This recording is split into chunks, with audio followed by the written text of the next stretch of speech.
The Cleveland Cavaliers made a trade, multiple trades, at the trade deadline, trading away Derrick Rose to the Utah Jazz, as well as Jay Crowder to the Utah Jazz. They traded Amon Shumpert to the Sacramento Kings for George Hill, and they also got back Rodney Hood, as well as they traded away Isaiah Thomas and Channing Frye, as well as their first round pick for this year to the Los Angeles Lakers for Jordan Clarkson and Larry Nance Jr.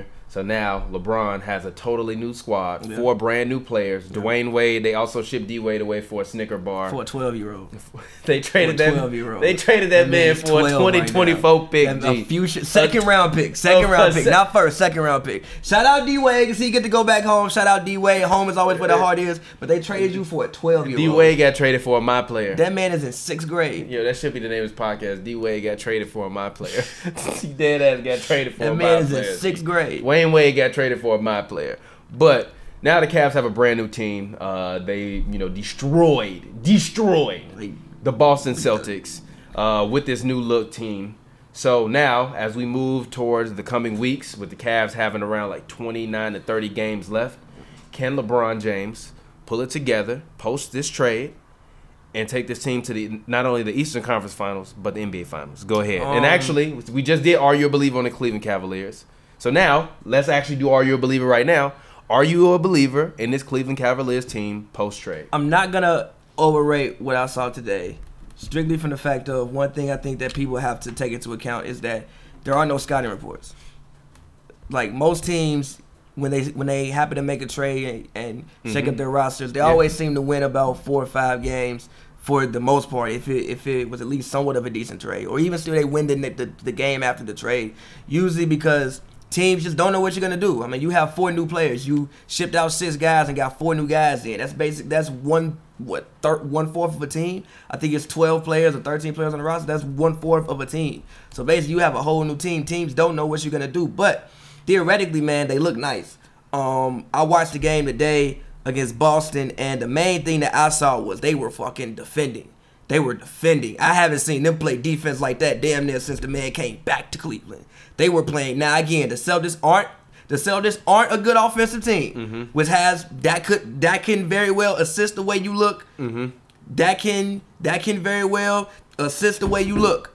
But they were defending. And another thing, Cedi Osman, you are my hero. Cedi Osman is my hero. There were a couple players in like the first quarter. I didn't know the man had taps like that. Now again, he missed the shots, but I didn't know the man could even put the ball on the floor the way he put the ball on the floor. He made a couple nice crossover moves, and again, his defense is solid. The main thing I've said about him since day one is defensively, he's always in the right position. Yeah. He may not get too many steals. He made Kyrie pull out every dribble move. Now again, Kyrie rocked up a couple plays, but Kyrie gonna do that. If Kyrie get the dribbling on you, it's only so much that you can do. But the fact that you made him put in that much effort to score means you were playing good, solid defense. I also like that they're letting George Hill run the point guard position. The one thing I said that when IT was there, I said it so many times, I tweeted a lot. I wish they would let IT run point guard a little bit more. Now, granted, IT is for 1, 5'9". 2, he's a score first guard, and then he's not really the best combination to have with Bron. Yeah.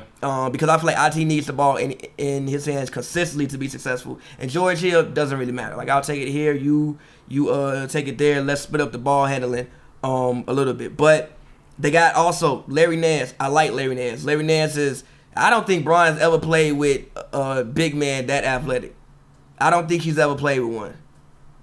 Larry Nance athletic? Yeah, I mean, and Nance is averaging 8.6 points a game and 6.8 rebounds a game. So he's going to be a guy that with LeBron around, if he continues to start or if they bring him off the bench, depending upon how they want to go with that, he'll be a guy for them that I think will be decent. And then Clarkson and Hood off the bench, like I sit here and said before the season started, I don't like having Hood off the bench. I think Hood needs to start, put JR on the bench.